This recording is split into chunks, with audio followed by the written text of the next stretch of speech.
नाज़रीन गिरामी, इस वक्त हम बगदाद शहर में मौजूद हैं। बगदाद एक तारीखी शहर है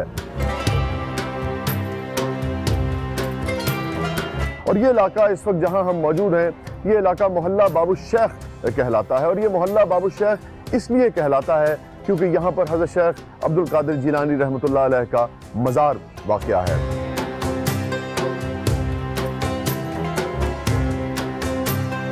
हज़रत ने फरमाया कि अल्लाह का कुर्ब उसे हासिल होता है, अल्लाह का कुर्ब उसे हासिल होता है जो मखलूक़े खुदा पर शफ़क़त करता है। इसी कौल के साथ हज़रत के मज़ार की तरफ बढ़ते हैं।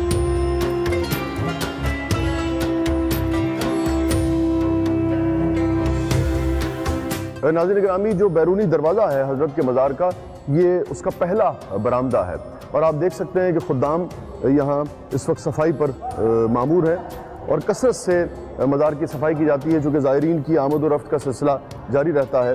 और आप देखिए कि हज़रत ने फरमाया कि खिदमत करो तो तुम मखदूम बन जाओगे।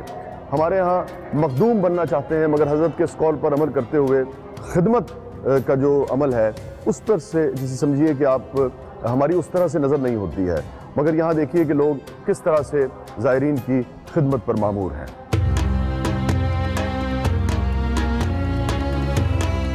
इस वक्त हम हज़रत के मज़ार के सहन के पास मौजूद हैं। आप देख सकते हैं कि हज़रत का जो रूहानी जाहो जलाल है, जो कमाल है, जो जमाल है रूहानी, वो सहन से आया है। ये एक वसी और ईज़ सहन है और मेरे अकब में, सहन के भी अकब में जो बिल्डिंग आपको नज़र आ रही है, ये बुनियादी तौर पर वो जगह है जहाँ पे हज़रत शेख अब्दुल कादिर जिलानी रहमतुल्लाह अलैह मदफून है।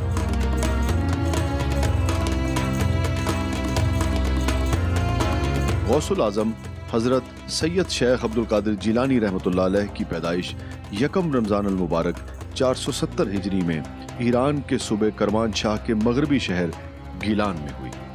इसी निस्बत से आपके नाम के साथ गीलानी लगाया जाता है, जो कि अरबी में जीलानी में तब्दील हो गया। आपका नसब वालिद की जानिब से हसनी और वालिदा की जानिब से हुसैनी सादात से जा मिलता है।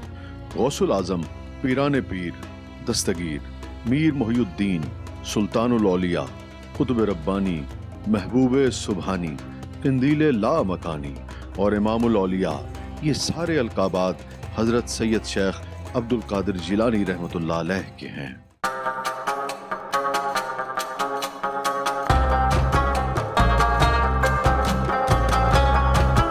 नाज़रीन गिरामी, मुख्तलिफ सूफिया की करामात का अक्सर जिक्र होता है, अक्सर तस्करा होता है।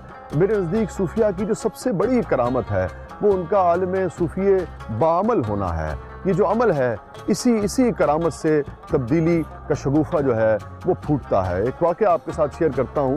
एक नौजवान जो हुसूल इल्म के लिए बगदाद जाना चाहते थे, उन्होंने अपनी वालिदा से इजाज़त मांगी। इजाज़त के बाद वालिदा ने उन्हें 40 दीनार उनके कुर्ते की अंदरूनी जेब में सी दिए। सफ़र के दौरान उस काफ़िले पर डाकू पड़ गए और डाकुओं ने लूट मार की, मगर जब इस नौजवान की तलाशी हुई तो कुछ नहीं मिला। लेकिन नौजवान से जब पूछा गया कि क्या तुम्हारे पास कुछ है, तो नौजवान ने सच बोला। उसने कहा कि हाँ, मेरे पास 40 दीनार हैं। और उसे फिर डाकुओं के सरदार के पास ले जाया गया तो पता लगा कि 40 दीनार जो हैं वो जेब की अंदरूनी, यानी कि कुर्ते की अंदरूनी जेब में सिले हुए थे। डाकू बहुत हैरान हुआ। उसने कहा कि तुम झूठ भी बोल सकते थे, तलाशी तो हम ले चुके थे, तुम आराम से आज़ाद हो सकते थे, ले जा सकते थे। जिस पर नौजवान ने कहा कि मेरी माँ ने मुझसे कहा था कि हमेशा सच बोलना, चाहे कैसी ही हालत, कैसी ही कैफियत, कैसी ही मुश्किल, कैसी ही सूरत हाल क्यों ना हो। डाकुओं का सरदार हैरान परेशान रह गया और उसने सोचा कि जो बारी ताला जिससे मैंने एक अहद किया था, मैं उससे अपना अहद तोड़ते हुए और मैं झूठ बोलता हूँ, और ये नौजवान सिर्फ अपनी माँ के साथ जो अहद किया हुआ है उसके मुताबिक, उसकी पैरवी करते हुए इसने नुकसान बर्दाश्त कर लिया, मगर झूठ नहीं बोला। ये नौजवान हज़रत शेख अब्दुल कादिर जिलानी रहमतुल्लाह अलैह थे।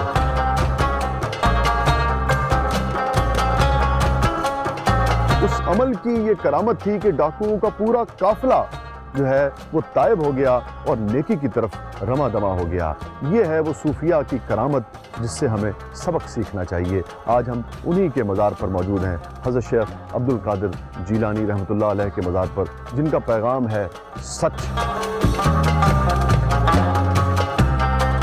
हज़रत शेख अब्दुल कादिर जिलानी रहमतुल्लाह अलैह अभी कम सिन थे कि आपके वालिद बुजुर्गवार का साया आपके सर से उठ गया, जिनका नाम था हज़रत अबू सालेह रहमतुल्लाह अलैह। और आपकी वालिदा माजिदा और आपके नाना हज़रत अब्दुल्ला सुमई जो थे, उनके कांधों पर आपकी परवरिश और तरबियत की तमाम तर जिम्मेदारी आन पड़ी। 5 बरस के थे तकरीबन जब आपको मकतब में दाखिल कराया गया, और आप 12 बरस के थे जब आपके नाना का साया भी आपके सर से उठ गया। 16 बरस की उम्र के लगभग आप जिलान से हुसूल इल्म के लिए, मज़ीद हुसूल इल्म के लिए बगदाद तशरीफ़ ले गए। बगदाद आमद के बाद तकरीबन 7 बरस में आपने जुमला उलूम व फ़नून में महारत हासिल की, और उसके बाद ज़ाहिरी इल्म में महारत हासिल करने के बाद जो उलूम बातिनी थे उसके हुसूल के लिए अपने उस्ताद और शेख हज़रत अबू सईद मुबारक मखज़ूमी के दस्ते हक़ पर बैत की और खरक़े खिलाफत हासिल की।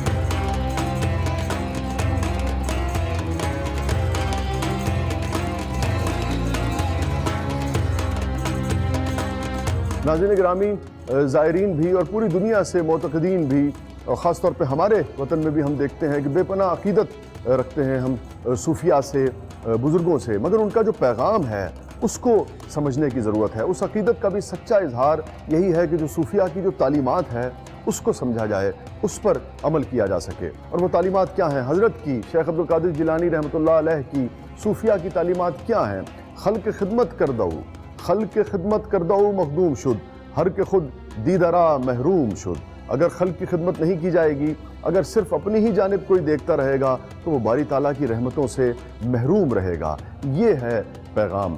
इस वक्त जिस बरामदे से मैं गुज़र रहा हूँ, यहाँ पर मेहमान खाने बने हुए हैं और यहाँ पर ज़ायरीन आते हैं, क़याम करते हैं, खुद्दाम उनकी खिदमत पर मामूर रहते हैं, और ज़ायरीन यहाँ से फ़यूज़ व बरक़ात समेट कर जाते हैं।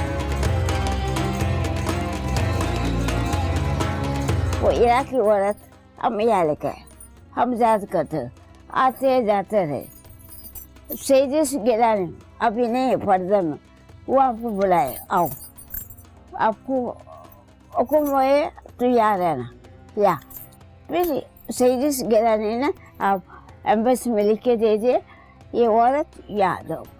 अब वो 2 साल में 50 साल हो जाऊँगा।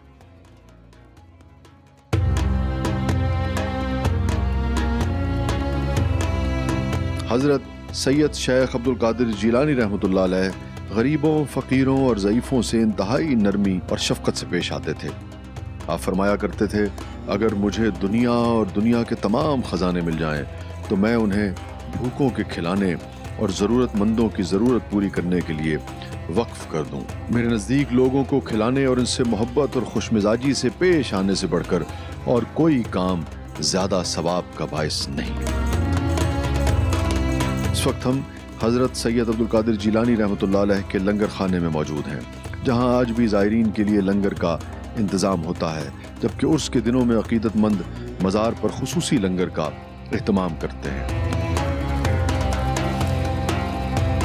और ख़ास तौर पे हमारा दिल यहाँ ये देखकर बहुत खुश हुआ कि बहुत ही आला किस्म की खुराक का इंतज़ाम किया जाता है। सफाई सुथराई का इंतज़ाम भी यहाँ बहुत ही आला मयार का है।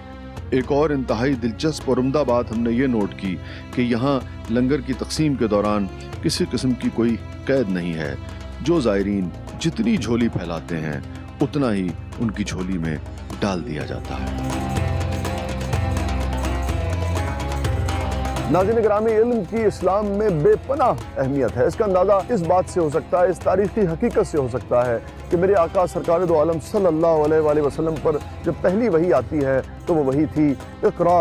और इसी बात को जो सरकार दो आलम सल्लल्लाहु अलैहि वसल्लम के जो ग़ुलाम हैं, जो उनके चाहने वाले हैं, इसी रिवायत को, इसी चीज़ को उन्होंने भी आगे बढ़ाया है। हज़रत शेख अब्दुल कादिर जिलानी रहमतुल्लाह अलैह ने भी न सिर्फ अपने वास के ज़रिए, अपने अमल के ज़रिए, अपने किरदार के ज़रिए, बल्कि अपने इल्म के ज़रिए भी उस सरचश्मे को आगे बढ़ाया है जो दीन हक़ को, परवानों को अपनी तरफ खींचता है, आज तक खींचता है। कई कुतुब आपने तहरीर फरमाई जिससे दीन हक के परवाने जो हैं, जो आशिकाने इस्लाम जो हैं, वो आज भी फैज़ पाते हैं। उनमें से बहजतुल इसरार और ख़ास तौर पे फतहुल गैब जैसी किताबें जो हैं वो आपको इस लाइब्रेरी में भी दस्तयाब हैं। दीगर जो कुतुब हैं हज़रत की वो भी इस लाइब्रेरी में दस्तयाब हैं। मुझे यहाँ पे उस्ताद ज़ौक़ का एक शेर याद आता है, और फिर वो जो लोग सवाल करते हैं कि इन बुज़ुर्गों का फैज़ आज तक क्यों जारी है, तो इसलिए जारी है कि इल्म का नूर जो है वो इनके किरदार में शामिल था। रहता सुखन से नाम क़यामत तलक है ज़ौक़, रहता सुखन से नाम क़यामत तलक है ज़ौक़, औलाद से रहे यही 2 पुश्त